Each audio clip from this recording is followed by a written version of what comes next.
Hello students, स्वागत है आप सभी का। जो 12th क्लास की अकाउंटेंसी में जैसे आप सभी को पता है कि 3 बुक्स हैं। इन तीनों को रिवीजन करने में या इनको मेमोराइज करने के लिए बहुत प्रॉब्लम आती है। तो आप सभी को बच्चों को समराइज नोट प्रोवाइड करने वाला हूं मैं आपको। हर चैप्टर्स की समरी और कुछ इंपॉर्टेंट क्वेश्चंस आपको मिलते रहेंगे। बट हम स्टार्ट करेंगे बच्चों इसको सेकंड बुक से। जो सेकंड बुक है आपकी वो है accounting for companies. Companies accounting के अंदर बच्चों आपके 2 चैप्टर्स हैं। एक है इशू ऑफ शेयर कैपिटल, एक आएगा आपका इशू ऑफ डिवेंचर। इन सभी चैप्टर्स को बच्चों हम लोग डिटेल्स में डिस्कस करेंगे और इंपॉर्टेंट टॉपिक्स को कम टाइम में आपको रिवीजन करने में हेल्प मिले। बच्चों आइए चलते हैं, चैप्टर को समझते हैं हम लोग। जैसा कि आप सभी को पता है कि 12th क्लास की अकाउंटेंसी में आपकी 3 बुक्स हैं। फर्स्ट बुक थी आपकी पार्टनरशिप की, सेकंड है आपकी कंपनी अकाउंट, थर्ड आएगा आपका एनालिसिस ऑफ फाइनेंशियल स्टेटमेंट। जो सेकंड बुक है आपकी बच्चों कंपनी की, इसमें सभी कॉन्सेप्ट अलग हैं पार्टनरशिप से, बट कुछ चीजें बच्चों कनेक्टेड होंगी जो हम सीखते हैं करके। सेकंड बुक है बच्चों आपके, देखो क्लास 12th के लिए अकाउंटिंग फॉर कंपनीज।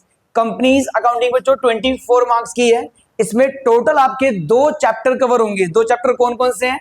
एक चैप्टर है आपका अकाउंटिंग फॉर शेयर कैपिटल, दूसरा आएगा इशू ऑफ डिवेंचर। ये दोनों चैप्टर जो है बच्चों इन पे अप्लाई जो होगा कंपनीज एक्ट 2013। पार्टनरशिप वाली बुक के अंदर जो एक्ट एप्लीकेबल था वो था आपका पार्टनरशिप एक्ट 1932।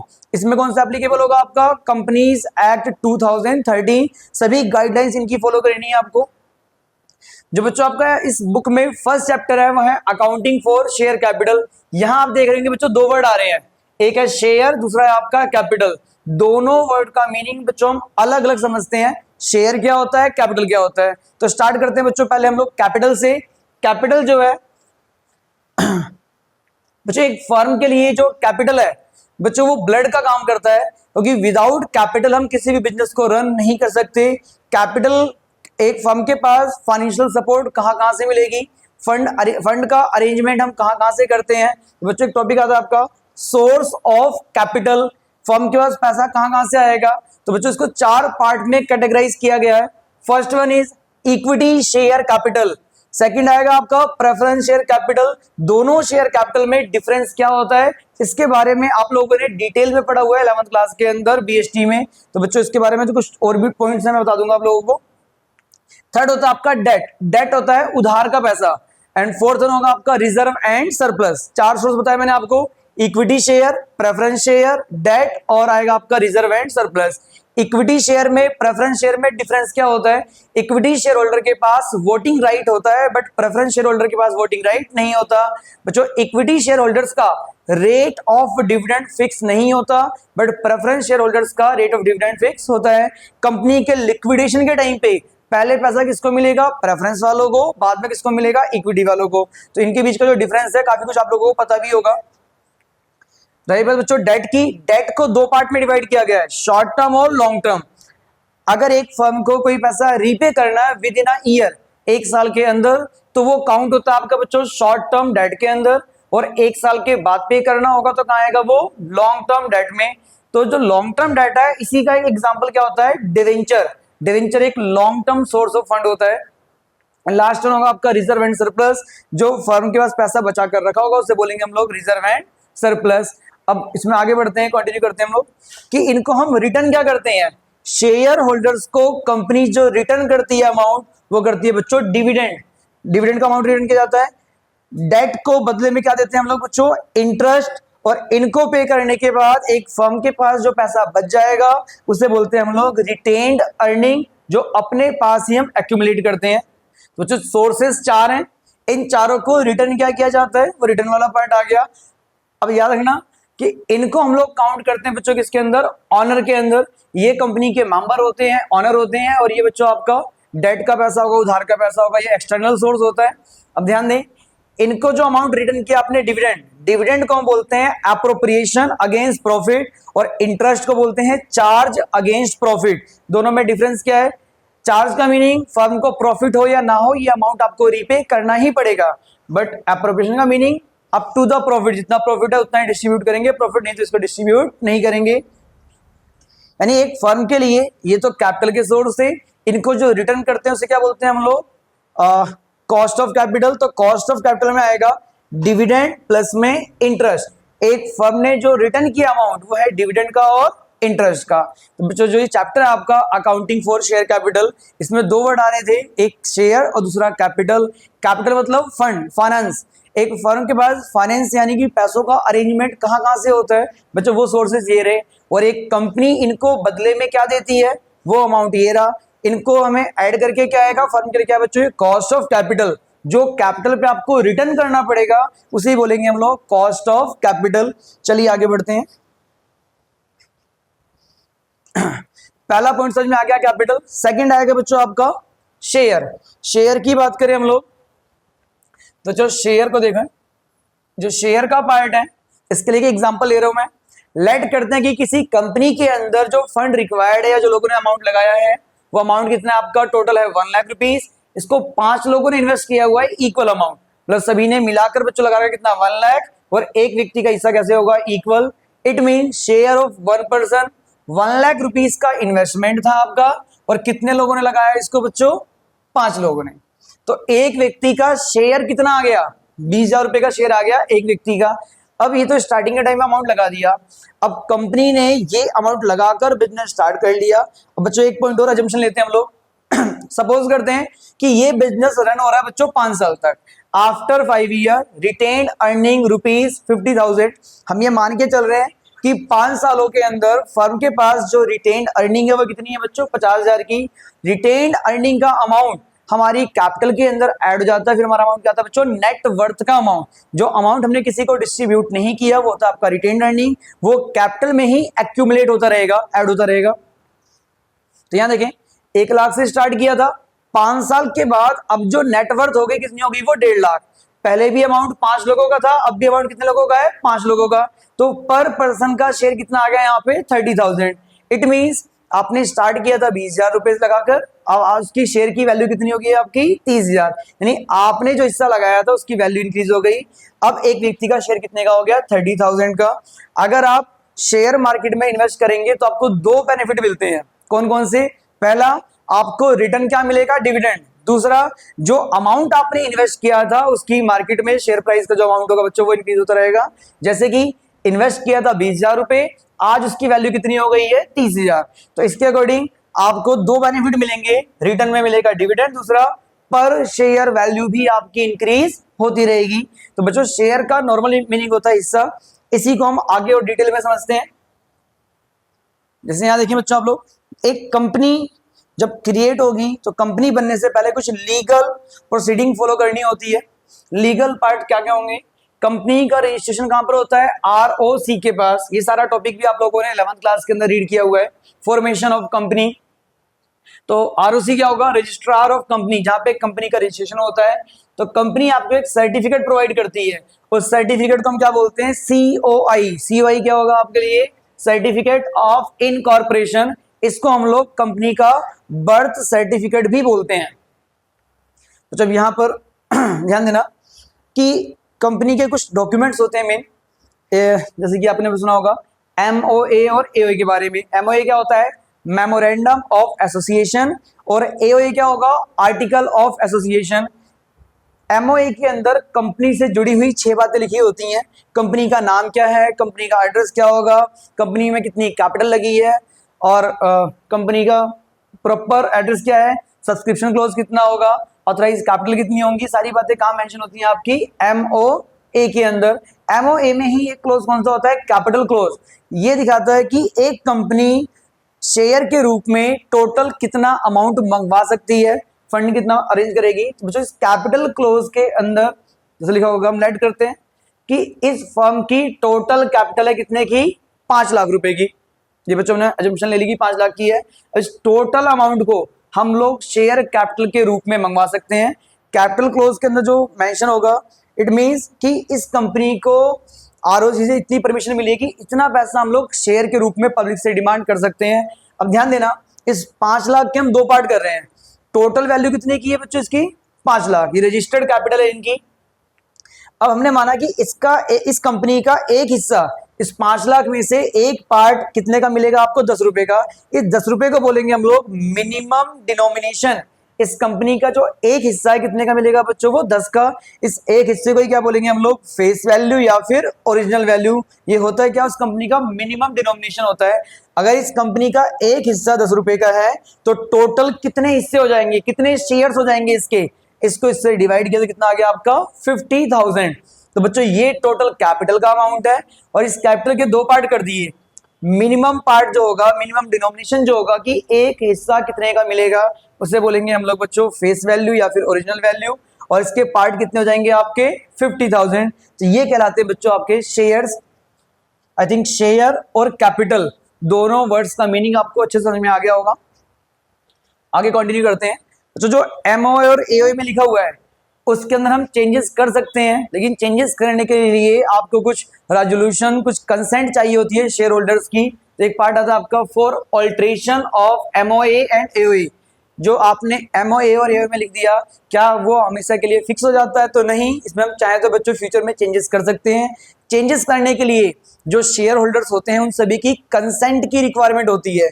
उसके लिए उसे बोलते हैं बच्चों हम लोग रेजोल्यूशन। रेजोल्यूशन क्या होगा, ये 3 टाइप का होता है, ऑर्डिनरी, स्पेशल और यूनानिमस। तीनों में डिफरेंस क्या होता है तो जो अलग अलग चेंजेस के लिए अलग अलग रेजोल्यूशन पास करनी होती है। ऑर्डिनरी के अंदर अगर मोर देन 50% शेयर होल्डर्स की कंसेंट यस है तो चेंजेस करते हैं हम लोग। स्पेशल वाले केस में मोर देन 75% और इस वाले केस में क्या होगा आपका 100%, यानी जितने मेंबर्स आएंगे मीटिंग में सभी की कंसेंट रिक्वायर्ड होती है, जरूरी होती है। तो आई थिंक ये वाला पॉइंट भी समझ में आ गया होगा आप सभी को। नेक्स्ट आता है कि एक कंपनी शेयर कैपिटल का अमाउंट अरेंज कैसे करती है। तो अरेंज करने के लिए 2 टाइप होंगे बच्चों, एक होगा आपका प्राइवेट प्लेसमेंट और पब्लिक इशू। प्राइवेट प्लेसमेंट के अंदर हम जनरल पब्लिक को शेयर कैपिटल का ऑफर नहीं करते हैं, प्राइवेट एजेंसी से या प्राइवेट लोगों से ही बच्चों हम लोग फंड का अरेंजमेंट कर लेते हैं सिलेक्टेड लोगों के थ्रू। लेकिन पब्लिक इशू में ओपन मार्केट के अंदर शेयर्स को इशू किया जाता है। ओपन मार्केट में शेयर्स को इशू कैसे करेंगे, प्रोसेस क्या होता है और हमें किस तरीके से कंपनी में इन्वेस्ट करना चाहिए, इन सभी को डिटेल में समझते हैं हम लोग। जो ध्यान देना, प्राइवेट प्लेसमेंट तो जनरल कुछ सिलेक्टेड लोगों से फंड का अरेंजमेंट कर लिया, बट पब्लिक इशू एक ब्रॉड कॉन्सेप्ट है बच्चों आपका। पब्लिक इशू में कंपनी को अपने आप को नॉमिनेट करवाना पड़ता है, कहां पर, शेयर मार्केट में। बच्चों मार्केट क्या है, जहां पे हम कोई भी सामान खरीदते बेचते हैं। शेयर मार्केट क्या है, जहाँ पे शेयर्स को खरीदा और बेचा जाता है। ये बच्चों कोई पर्टिकुलर प्लेस, शेयर मार्केट के अंदर भी हम लोग शेयर्स को खरीदते और बेचते हैं। बच्चों ये सारा आपका वर्चुअल होगा, ऑनलाइन होता है। शेयर मार्केट में जो लोग वर्किंग होते हैं उन्हें बोलते हैं हम under writers. In under writers को हम अंडर राइटिंग कमीशन देते हैं उनके काम के लिए। ध्यान देना, शेयर मार्केट में से कि BSE और NSE, Bombay stock exchange, national stock exchange, इसके थ्रू कंपनी अपने शेयर्स को मार्केट में खरीदती और बेचती है। इनके पास बहुत सारे कॉन्टैक्ट्स होते हैं, पब्लिक के, बैंक्स के, इन्वेस्टर्स के, गवर्नमेंट के, अदर कंपनीज के, जहां पर इस कंपनी के शेयर को खरीदा और बेचा जाता है।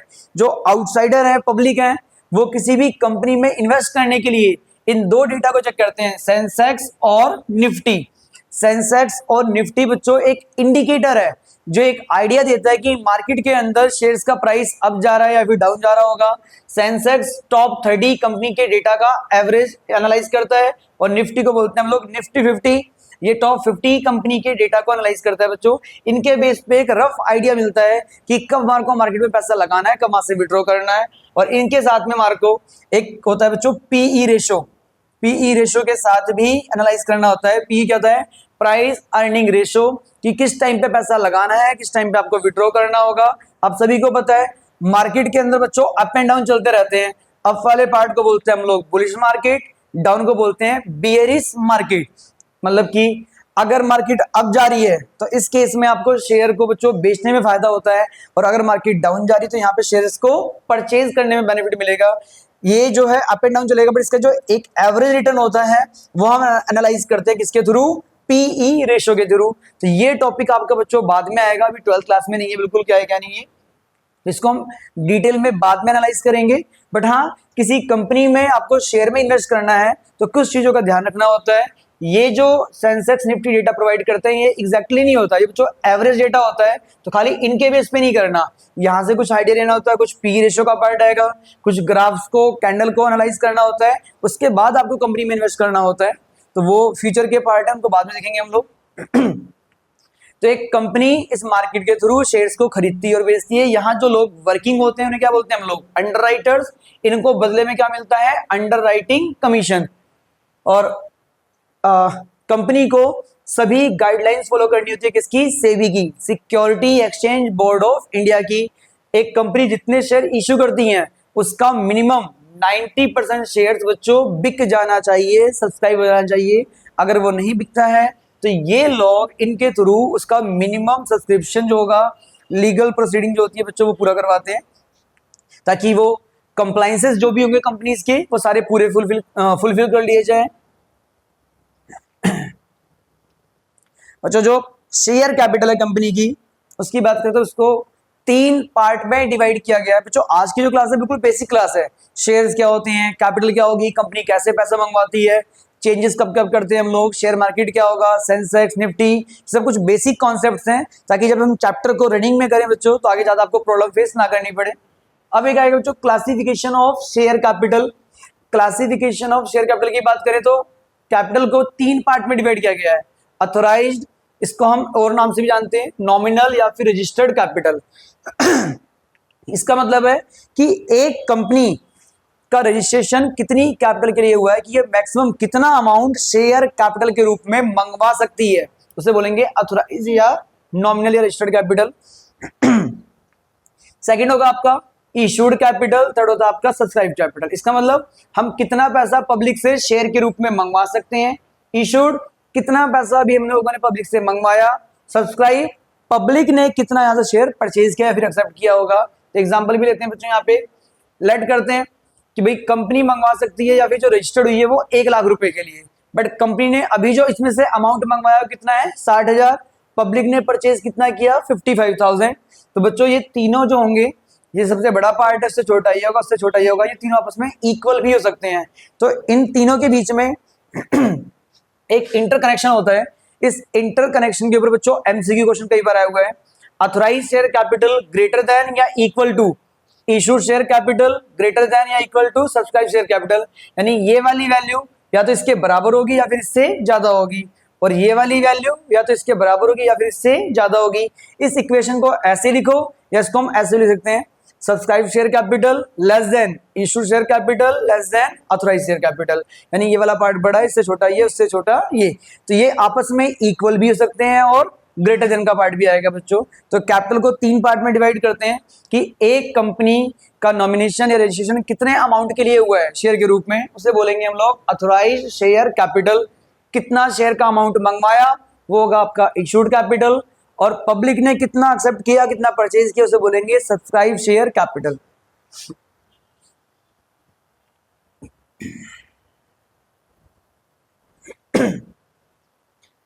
अब शेयर्स को इशू किस तरीके से करते हैं? जो शेयर्स को इशू करेंगे हम लोग 2 तरीके से, एट पार और एट प्रीमियम। सर दोनों में डिफरेंस क्या होगा? मैंने आपको बताया कि भाई टोटल जो वैल्यू है कंपनी की, उस वैल्यू के 2 पार्ट करते हैं कि उस कंपनी का एक हिस्सा कितने रुपए का है, ऐसे बोलते हैं फेस वैल्यू, और इसके बेस पे कितने शेयर कंपनी के पार्टीशन, कितने शेयर बन जाएंगे, वो होगा आपका शेयर का पार्ट। तो एट पार क्या है? जब भी कभी कंपनी अपने शेयर्स को जो उसकी फेस वैल्यू है उसी पे ही इशू करती है, मतलब जितना अमाउंट हम मंगवा सकते हैं उतना ही पब्लिक से मंगवाया, यानी कि ओरिजिनल वैल्यू पे लेट करते हैं कि फेस वैल्यू बच्चों 10 की थी और इशू भी कितने में कर दिया इसको हम लोगों ने? 10 में। तो इसे क्या बोलेंगे हम लोग? Shares issued at par. At premium क्या होगा? Above the face value, face value 10 की है और कंपनी ने अपना शेयर मार्केट में जो इशू किया वो किया है 12 में, 15 में, 20 में, जो एक्स्ट्रा अमाउंट होगा 10 का मान लो फेस वैल्यू था, हमने इसको बेचा 2 के प्रीमियम पे, तो ये 2 रुपए क्या कहलाएंगे आप लोगों के लिए? प्रीमियम। क्लियर है? ये होगा ओरिजिनल वैल्यू के ऊपर, ये होगा above the face value, face value से ऊपर का पार्ट। तो 2 तरीके होते हैं बच्चों। कंपनी एक्ट में लिखा हुआ है एक और चीज कि जो सेक्शन 53 है वो बोलता है शेयर्स को हम डिस्काउंट पर इशू नहीं कर सकते, अलाउड नहीं है। इसके बारे में किसने बोला हुआ है? Section 53 of companies act 2013। तो ये सेक्शन याद रखना आप लोग, एमसीक्यू में कई बार आता है। और बच्चों एक सेक्शन और है आपका सेक्शन 54, ये बोलता है कि केवल एक शेयर ऐसा है जिसको हम लोग डिस्काउंट पर इशू कर सकते हैं। वो कौन सा होता है आपका? Sweat equity shares can be issued at discount.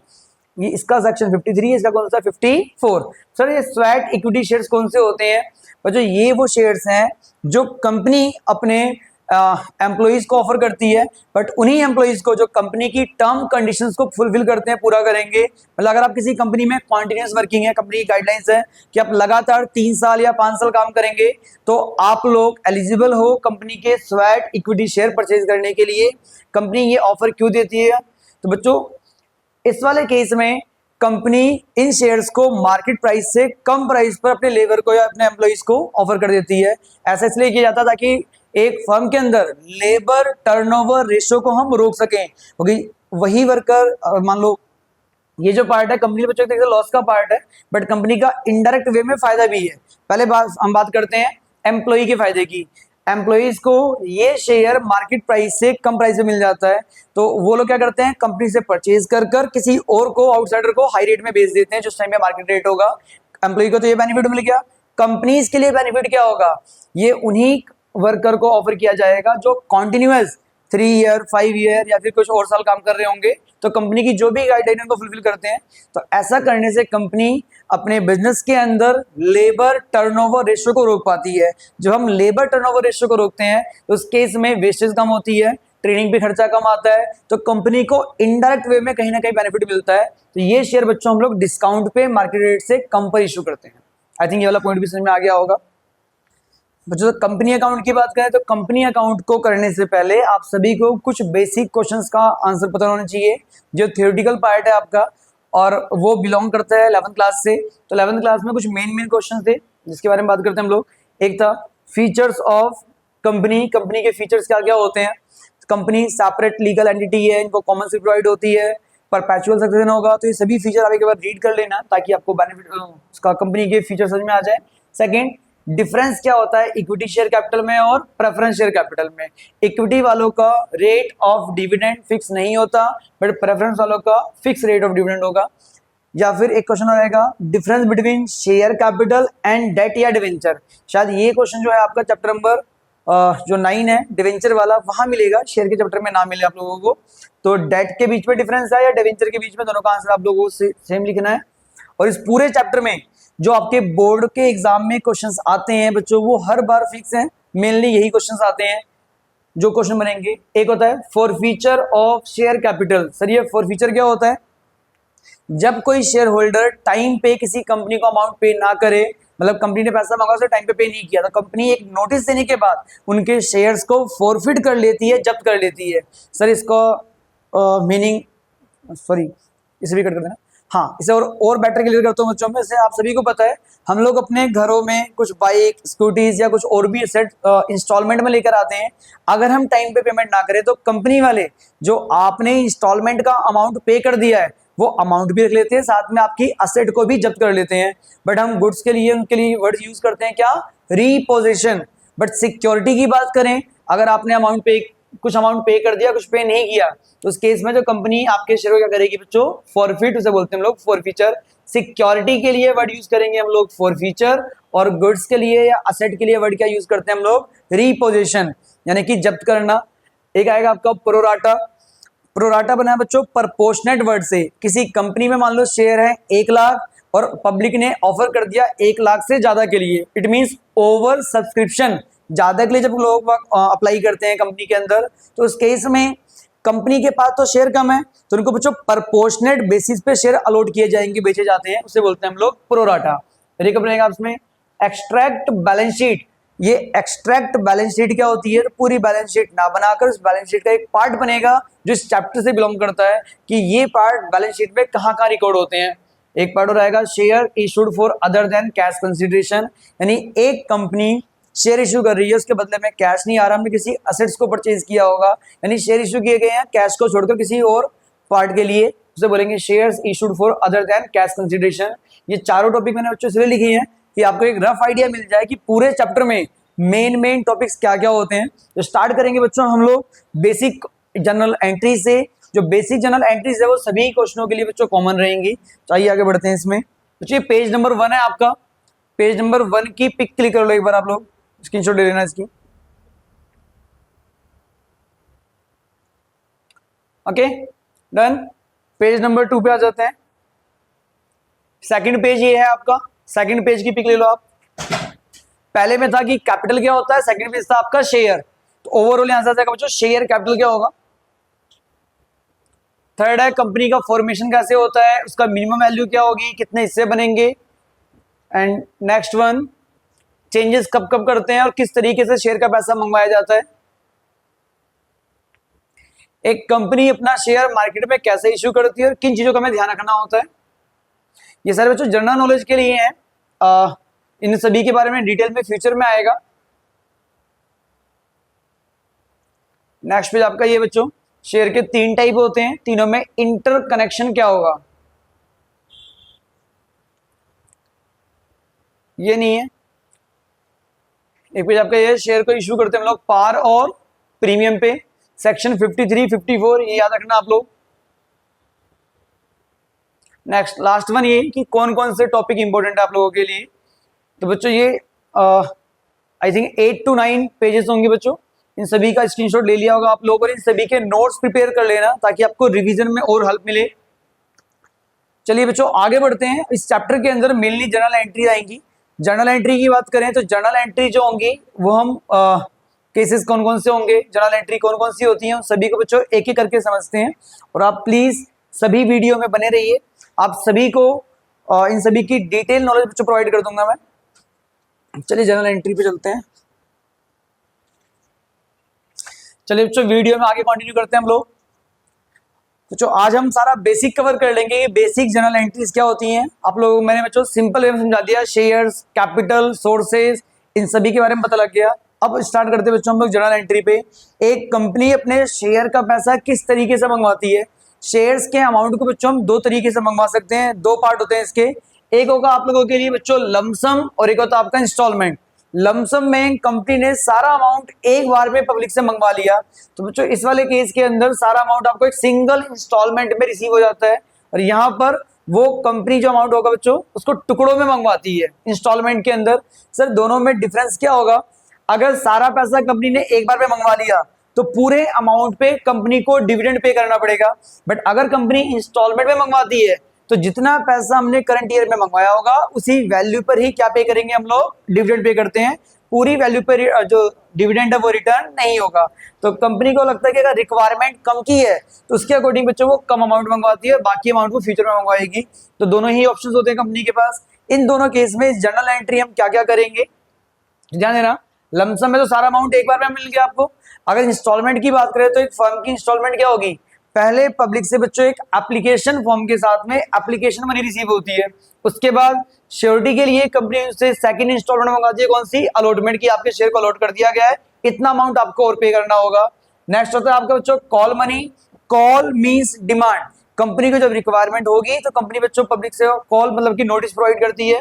Call कितनी भी हो सकती है आपकी, फर्स्ट टाइम जो करेंगे तो बोलेंगे first call, then second call, ऐसे बच्चों कितनी भी कॉल हो सकती है। सबसे लास्ट में जो पैसा मंगवाएंगे उसे बोलेंगे हम लोग बच्चों फाइनल कॉल। अब इनकी जर्नल एंट्री क्या होती है इस पे आते हैं हम लोग। साथ साथ ना आप इसके अंदर बच्चों स्क्रीनशॉट भी लेते रहना ताकि बाद में टाइम वेस्ट ना हो। जो केस 1 है journal entry in case of lump sum. Lump sum के केस में जर्नल एंट्री क्या होगी, तो उससे पहले तो आप सभी ने 11th क्लास में पढ़ रखा है कि अगर मालिक ने कुछ अमाउंट लगाया है बिजनेस में, बिजनेस कमेंस करते हैं, मालिक जो पैसा लगाता है उसे बोलते हैं हम लोग कैपिटल, उसकी जर्नल एंट्री क्या होती है। अगर किसी ऑनर ने बच्चों अमाउंट इन्वेस्ट किया है तो उसकी एंट्री होती है कैश या bank account debit capital account. जो अभी हम जो करने वाले कुछ नया पार्ट नहीं है, वो 11th क्लास से बिलोंग करता है। मालिक जो पैसा लगाता है बिजनेस में उसकी एंट्री करते हैं bank account debit to capital account. ये सभी को पता होगा आई थिंक। बच्चों हम इस चैप्टर की बात करें, जितने भी शेयर होल्डर होते हैं वो कंपनी के क्या होते हैं बच्चों, ऑनर होते हैं। तो वो लोग भी जो पैसा लगाएंगे वो भी काउंट होगा आपका कैपिटल से। बट एंट्री हम कैसे पास करेंगे ध्यान देना आप लोग। लमसम के केस में 2 एंट्री पास करेंगे, इंस्टॉलमेंट के केस में जितनी इंस्टॉलमेंट होगी उसकी डबल एंट्री पास होती है। तो बच्चों ध्यान देना एंट्री क्या होगी इसकी, और एंट्री का लॉजिकल मीनिंग भी समझते हैं हम लोग।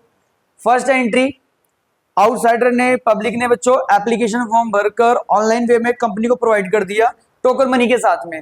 जो अमाउंट कंपनी को दिया गया है उसे बोलेंगे हम लोग एप्लीकेशन मनी। इट मींस एक कंपनी के पास अमाउंट आया है तो बैंक अकाउंट डेबिट। पैसा क्यों आया, एप्लीकेशन फॉर्म के साथ में आया है।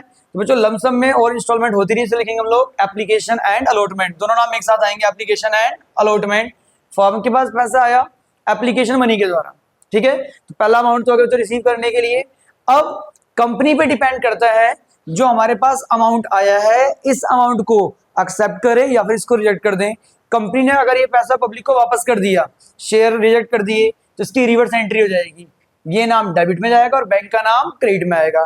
सेकंड केस, अगर कंपनी इसको एक्सेप्ट कर लेगी तो एंट्री क्या पास करेंगे बच्चों, जब आपके पैसे को कंपनी एक्सेप्ट कर लेती है तो जो आपने एप्लीकेशन मनी अप्लाई की थी कंपनी के अंदर वो कन्वर्ट हो जाएगा किसके अंदर, शेयर कैपिटल के अंदर।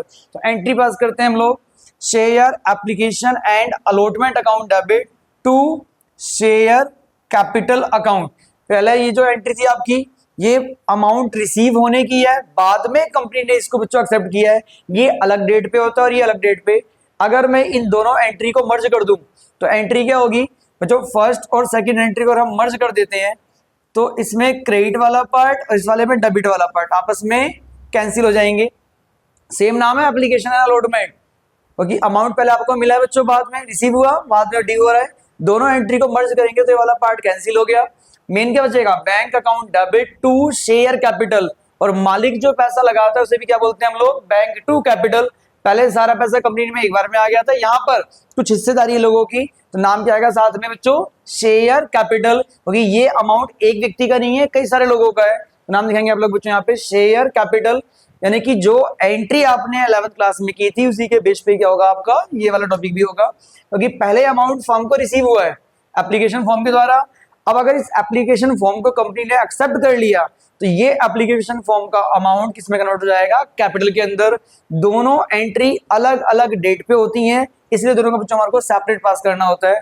पहले फर्म के पास पैसा आया, बाद में फर्म ने आपको अपना मेंबर बना लिया, तो ये एंट्री होती है लमसम के केस की। कंक्लूजन क्या है इस एंट्री का, ये जो आप लोगों ने 11th क्लास में रीड कर रखा है। बच्चों अब आगे बढ़ते हैं, journal entries in case of instalment. बच्चों अब हम इंस्टॉलमेंट की बात कर रहे हैं। इंस्टॉलमेंट वाले केस में जर्नल एंट्रीज क्या होंगी, जितनी इंस्टॉलमेंट होगी उसकी डबल एंट्री पास करेंगे हम लोग। डबल एंट्री में देखो बच्चों, इंस्टॉलमेंट अगर मान लो एप्लीकेशन की बात करें, ये पहले वाला पार्ट है 4। बच्चों जो लमसम की एंट्री थी वही एंट्री आपकी इसके अंदर। सबसे पहले पब्लिक ने एप्लीकेशन फॉर्म भरकर टोकन अमाउंट कंपनी में अप्लाई कर दिया, पे कर दिया, फॉर्म के पास पैसा आया तो bank account debit to share application account. अब इस एप्लीकेशन फॉर्म को फॉर्म ने एक्सेप्ट कर लिया तो share application account debit to share capital. Application money किसमें कन्वर्ट हो जाएगी आपकी, शेयर कैपिटल के अंदर। तो बच्चों पहली इंस्टॉलमेंट है आपकी किस चीज की, एप्लीकेशन की, इसकी 2 एंट्री पास होंगी। इसको बोलेंगे बच्चों रिसीव और ये होगी आपकी ड्यू। क्योंकि अभी यहां तक आप कंपनी के मेंबर थे नहीं, पहले आपने कंपनी में अप्लाई किया है, अमाउंट पे कर दिया, बाद में आप कंपनी के मेंबर बन गए। जब आप कंपनी के मेंबर बन जाएंगे इसके बाद जो हम एंट्री करेंगे उसके बाद कंपनी पहले आपसे पैसा मंगवाएगी, बाद में आप उनको पे करोगे। तो ये जो सेकंड वाला पार्ट है ये फॉर अलॉटमेंट। एप्लीकेशन वाले केस में क्या है, पहले रिसीव हुआ है बाद में ड्यू हुआ है एप्लीकेशन का अमाउंट, क्योंकि यहाँ पर आप कंपनी के मेंबर नहीं है। ओपन मार्केट में किसी ने भी बच्चों कंपनी में अप्लाई कर दिया, अप्लाई किया तो फर्म को पैसा रिसीव हुआ है। आप कंपनी के शेयर होल्डर या मेंबर कब बनेंगे, जब इस एप्लीकेशन फॉर्म को कंपनी एक्सेप्ट कर लेगी। एक्सेप्ट करने के बाद ये एंट्री होगी आपकी। इसके बाद की बात करें, अब यहाँ पर आप मेंबर बन चुके हैं, अब कंपनी श्योरिटी लेने के लिए आपसे ये अलॉटमेंट का अमाउंट मंगाते हैं कि आपके शेयर को एक्सेप्ट कर लिया गया है, आपको शेयर अलॉट कर रहे हैं आगे हम, आपको इतना अमाउंट और पे करना होगा, जिससे हमें कंफर्मेशन मिल जाए कि आप कंपनी के जेन्युइन कस्टमर हो, जेन्युइन शेयर होल्डर हो। सॉरी, एप्लीकेशन वाला केस समझ में आ गया। एप्लीकेशन के अंदर पहले रिसीव हुआ था बाद में ड्यू। सेकंड इंस्टॉलमेंट है आपकी बच्चों अलॉटमेंट। अलॉटमेंट में पहले करेंगे हम ड्यू की entry, share allotment account debit to share capital account. ये शेयर होल्डर से अलॉटमेंट का पैसा मंगवाने की एंट्री है। इसके बाद शेयर होल्डर्स ने टाइम पे अमाउंट पे कर दिया तो फर्म को पैसा रिसीव होगा, bank account debit to share allotment account. ये 2 इंस्टॉलमेंट किस चीज की आपकी, अलॉटमेंट की। ये अमाउंट ड्यू है, बाद में आपको ये रिसीव हो गया। अगली इंस्टॉलमेंट आएगी आपकी फर्स्ट को, तो बच्चों ये जो है फॉर फर्स्ट कॉल।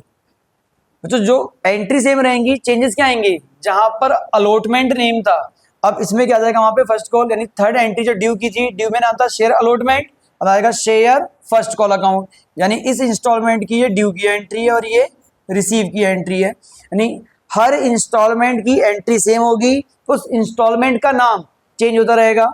पहली थी एप्लीकेशन, सेकंड कौन सी होगी अलॉटमेंट, थर्ड है आपके लिए बच्चों फर्स्ट कॉल। तो share first call account debit to share capital account. First call का अमाउंट फर्म ने बच्चों पब्लिक से मंगवाया तो मंगवाने की एंट्री ये होगी, ड्यू की एंट्री ये। इसके बाद आपने फर्म को पे कर दिया तो अमाउंट रिसीव होगा, bank account debit to share first call account, यानी ये एंट्री हो जाएगी आपकी बच्चों फर्स्ट कॉल की। सेम ऐसे ही जो लास्ट में पैसा मंगवाते हैं उसे बोलते हैं हम लोग फाइनल कॉल। हम लेट करके चल रहे हैं, जो सेकंड कॉल है वही क्या है आपकी फाइनल कॉल, तो उसकी एंट्री होगी share second and final call account debit to share capital account, जो फाइनल कॉल को मंगवाने की एंट्री। इसके बाद शेयर होल्डर्स ने अमाउंट कंपनी को पे कर दिया तो bank account debit to share second and final call account. तो जो लास्ट वाली एंट्री है बच्चों ये फॉर फाइनल कॉल अकाउंट, इस एंट्री में इस एंट्री में क्या डिफरेंस है, ये इसकी ड्यू वाली एंट्री है, यहाँ पे ड्यू की एंट्री शेयर फर्स्ट कॉल नाम था, इसमें क्या आएगा share second and final call. बाकी ये थी फर्स्ट कॉल, ये आ गया फाइनल कॉल का पार्ट। अलॉटमेंट का होता तो अलॉटमेंट में अपना बता अलॉटमेंट का नाम, तो सभी की ड्यू वाली एंट्री बच्चों सेम रहेंगी, बस नाम जो इंस्टॉलमेंट का होगा वो आप अपडेट करते रहेंगे। पहली वाली इंस्टॉलमेंट में क्या होता है कि पहले आपको रिसीव होगा, बाद में अमाउंट वो ड्यू होता है। ऐसा क्यों होता है, क्योंकि वहां पर आप कंपनी के रियल ऑनर नहीं हो, मेंबर नहीं हो, पहले आप अप्लाई कर रहे हो। जब आप मेंबर बन जाएंगे तो कंपनी पहले आपसे पैसा मंगवाएगी, बाद में आप पे करोगे। तो शुरुआत की दो एंट्री में क्या था, पहले रिसीव देन ड्यू, उसके बाद ड्यू फिर रिसीव, ड्यू फिर रिसीव होगा, ड्यू होगा उसके बाद फिर वो रिसीव का पार्ट आएगा बच्चों। तो ये एंट्री याद रखना आप लोग सभी, एंट्री सिंपल है, पूरे चैप्टर में जर्नल एंट्री करनी है। जर्नल एंट्री ऑलमोस्ट यही रहेंगी, खाली जो अमाउंट है बच्चों वो चेंज होता रहेगा। इन एंट्रीज को और बेटर समझने के लिए बच्चों कुछ प्रैक्टिकल एग्जांपल लेकर चलता हूं मैं, जिससे आपको पूरा टॉपिक कवर हो जाए। जो शुरुआत की क्लास में हमने किया था अभी कि शेयर्स को हमने तीन कैटेगरी में डिवाइड किया हुआ है। कौन कौन से थे, ऑथराइज्ड शेयर कैपिटल, इशूड और सब्सक्राइब। ऑथराइज्ड मींस कि एक कंपनी कितना अमाउंट शेयर के रूप में मंगवा सकती है वो ऑथराइज होगा, कितना मंगवाया इशूड, और पब्लिक ने कितना उसमें से एक्सेप्ट किया परचेज किया उसे बोलेंगे हम लोग सब्सक्राइब। यहाँ पे एग्जांपल ले रहा हूं बच्चों, ऑथराइज्ड शेयर कैपिटल कंपनी कितना 1 लाख। बच्चों यहाँ ध्यान देना आप लोग कि रुपीस का साइन है कि नहीं, अगर रुपीस का साइन दिया हुआ है तो वो उसकी टोटल वैल्यू है। टोटल वैल्यू के दो पार्ट करेंगे, इस कंपनी के पास शेयर कैपिटल जो है ऑथराइज वाला कितना 1 लाख, और इसमें से इस कंपनी का एक हिस्सा कितने का होगा, एक पार्ट कितने का होगा, उसे बोलते हैं फेस वैल्यू। लेट कर लिया कितना बच्चों एट द रेट ₹10 ईच, एक हिस्सा कितने का मिलेगा 10 का, तो इसके पार्टीशन कितने हो जाएंगे 10,000। अगर दोनों को इंटू करते हैं तो कितना जाएगा आपका 1 लाख। इट मींस ये कंपनी शेयर, इतने शेयर का पैसा पब्लिक से मंगवा सकती है, इशू कर सकती है। बट अभी कंपनी ने मंगवाया कितना बच्चों, मैं अजम्पशन लेके चल रहा हूं कि कंपनी ने जो शेयर इशू किए हैं वो कितने हैं 8,000 शेयर, मंगवा सकते हैं 10,000, मंगवाए कितने 8,000। पब्लिक ने इसमें से परचेज कितने किए हैं, शेयर सब्सक्राइब्ड बाय पब्लिक कितना है 7,500। तो ध्यान देना सर, हम जर्नल एंट्री किस अमाउंट से पास करते हैं, कौन से शेयर से पास करते हैं बच्चों, एक्चुअल में जो लेन देन हुआ है पब्लिक से वो किस अमाउंट से हुआ होगा, सब्सक्राइब से। पब्लिक ने अगर 7,500 शेयर्स एक्सेप्ट किए हैं तो फर्म के पास अमाउंट भी किसके थ्रू आएगा 7,500 के थ्रू। तो इन शेयर से आपको एंट्री पास नहीं करनी है, हमें क्वेश्चन में किसको सर्च करना होता है, सब्सक्राइब शेयर कैपिटल को, कि सब्सक्राइब कितना किया गया है।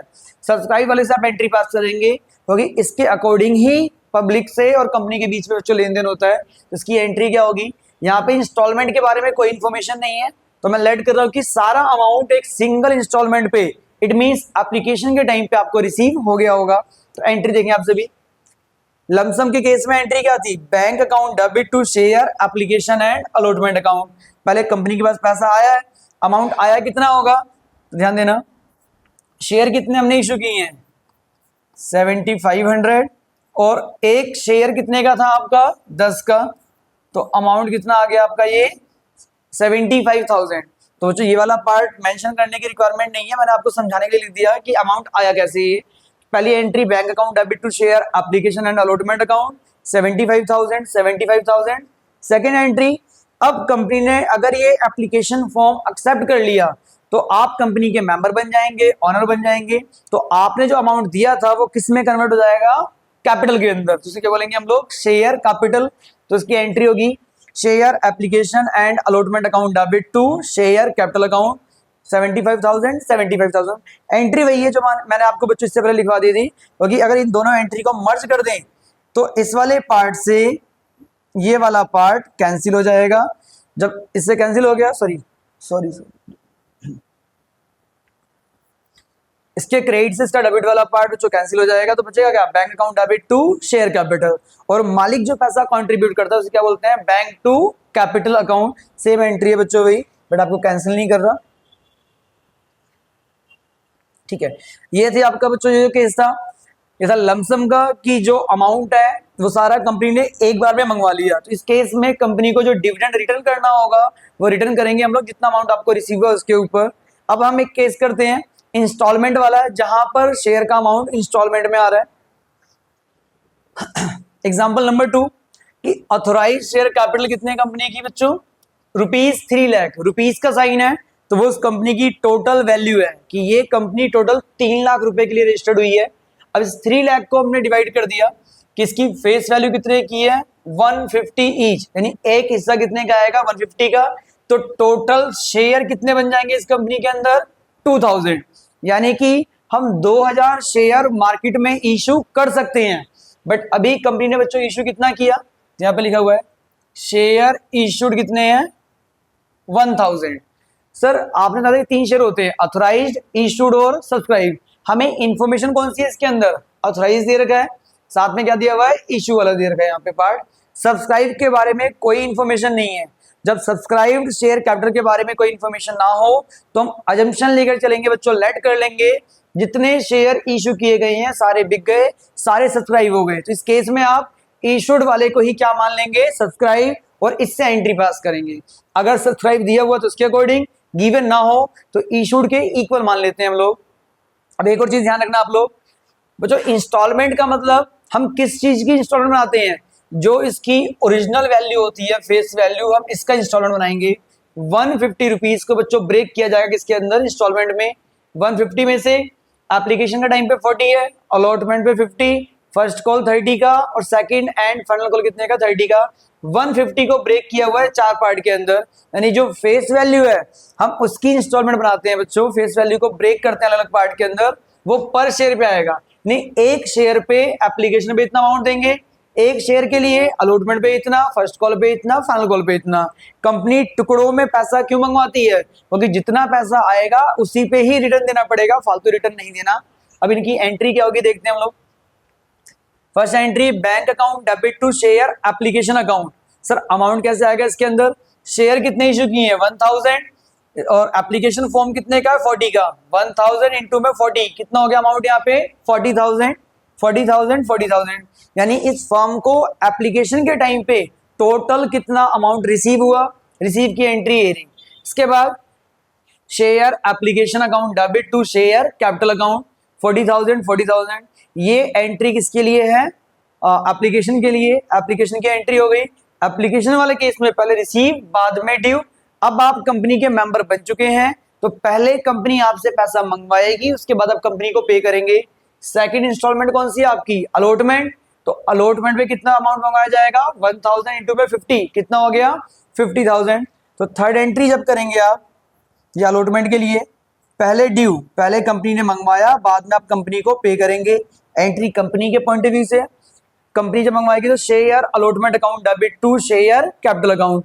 50,000 मंगवाए हैं आपसे, मल्टीप्लाई कर लिया यहाँ पे। जब आप कंपनी को पे कर देंगे तो bank account debit to share allotment account 50,000, ये होगी बच्चों आपकी अलॉटमेंट की एंट्री। अब अलॉटमेंट में आएगा बच्चों फर्स्ट कॉल, अलॉटमेंट हो गया। अब यहां से एंट्री स्टार्ट हो रही है आपकी फर्स्ट कॉल की, बस नाम चेंज करना है। अलॉटमेंट के केस में यहाँ पे नाम क्या था, अलॉटमेंट। और बच्चों आगे जो करेंगे हम लोग तो बस नाम ही चेंज करना है आप लोगों को। जहाँ पे फर्स्ट कॉल का नाम है वहां पे आ जाएगा share second and final call. तो पहले इसकी बात करते हैं। फर्स्ट कॉल का पैसा पहले कंपनी आपसे मंगवाएगी तो ड्यू की एंट्री होगी कि कितना अमाउंट आना चाहिए। Share first call account debit to share capital, capital का अमाउंट फर्स्ट कॉल पे इतना आना चाहिए, अमाउंट सारा पे कर दिया तो रिसीव हो गया। Bank account debit to share first call, ये कंपनी के लिए बच्चों रिसीव की एंट्री है, इतना अमाउंट रिसीव हो गया हमारे को। ये इंस्टॉलमेंट थी किसकी, आपकी फर्स्ट कॉल की। जितनी इंस्टॉलमेंट है उसकी डबल एंट्री पास करनी है, एक ड्यू और एक रिसीव, कितना आना चाहिए और कितना कंपनी को पैसा रिसीव हो गया। इसके बाद लास्ट इंस्टॉलमेंट आपकी बच्चों share second and final call. तो share second and final call account debit to share capital account. Amount कैसे आएगा इसका बच्चों, फर्स्ट कॉल पे पर शेयर कितना था 30 का, तो 30 को 1000 से मल्टीप्लाई। फाइनल कॉल भी कितने की है 30 रुपीज ईच, तो 1000 इंटू में 30 कितना हो गया 30,000। Share second and final call account debit to share capital account 30,000 and last receive की entry bank account debit to share second and final call account, ये रिसीव की एंट्री हो गई। यानी कैपिटल का जो अमाउंट था उसको इस फर्म ने टुकड़ों में मंगवाया है। तो बच्चों दो ही केस होंगे इसमें कि सारा अमाउंट एक साथ मंगवा लिया लमसम, लमसम के केस में दो एंट्री होंगी, पहले रिसीव देन ड्यू। अगर इंस्टॉलमेंट है तो जितनी इंस्टॉलमेंट है उसकी डबल एंट्री करेंगे। पहली वाली जो इंस्टॉलमेंट है उसमें आपको रिवर्स करना होता है, पहले रिसीव की एंट्री होती है बाद में ड्यू की। बाकी सभी इंस्टॉलमेंट में पहले ड्यू होगा बाद में रिसीव होगा। ऐसा क्यों होता है, क्योंकि पहली इंस्टॉलमेंट के अंदर आप कंपनी के रियल ऑनर नहीं होते, पहले आप अप्लाई करते हैं, कंपनी को पैसा रिसीव हुआ है, बाद में आप मेंबर बनते हैं। जब मेंबर बन जाएंगे तो एक फर्म आपसे पहले पैसा मंगवाएगी, देन आप उनको पे करते हैं। आई थिंक बच्चों आपको बेसिक कॉन्सेप्ट सही से समझ में आ गया होगा। यहाँ तक का जो पार्ट था वो शेयर कैपिटल में बच्चों बेसिक कॉन्सेप्ट था। आगे से हम एडवांस क्वेश्चन करेंगे जो हमारे एग्जाम के अंदर आते हैं, फॉर फ्यूचर वगैरह, अदर देन कैश कंसीडरेशन। तो आप बच्चों सभी वीडियोस में ऐसे ही बने रहें। और बच्चों कोई भी अगर आपको लगता है कि सर कोई नया टॉपिक करना है या एक्स्ट्रा क्वेश्चन करने हैं तो प्लीज कमेंट सेक्शन में जाके जरूर बताएं कि आपको क्या और इंप्रूवमेंट चाहिए या फिर क्या क्वेश्चनों को मुझे और सोल्व करवाना पड़ेगा। Thank you so much.